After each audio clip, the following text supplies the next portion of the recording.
And so, will y'all go with me this morning? Let's go into, we're going into the book of Romans this morning. We're going to be in chapter 1 of Romans, right? And we're going to start from verse 16. Verse 16 reads like this. It says, "For I am not ashamed of the gospel, for it is the power of God for salvation to everyone who believes, to the Jew first and also to the Greek."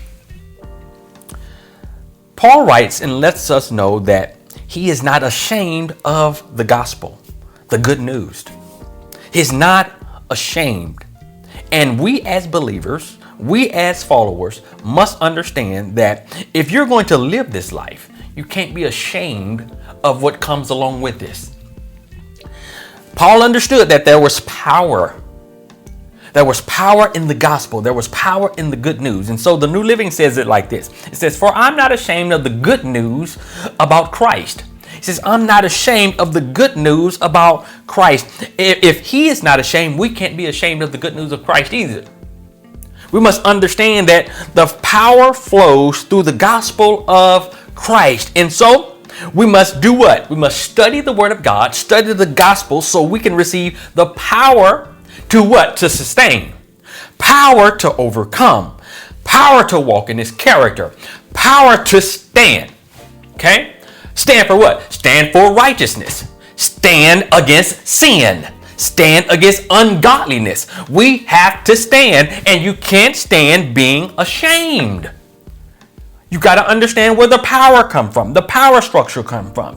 Well, this text expresses the Apostle Paul's strong confidence in the gospel as the active divine power of God that brings salvation, freedom from sin and death to everyone who believes, regardless of your background. You got to understand that the gospel message, Christ himself, brings us freedom from the power of sin.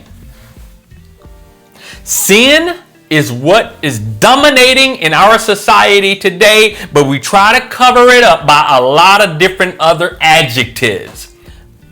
We try to cover it up. The world will try to cover up what sin is. They try to cover it up with all of these other words that we try to make sound so big and intelligent. But at the root of it is sin. All ungodliness is what? Sin in the eyes of God. And God will deal with ungodly behavior.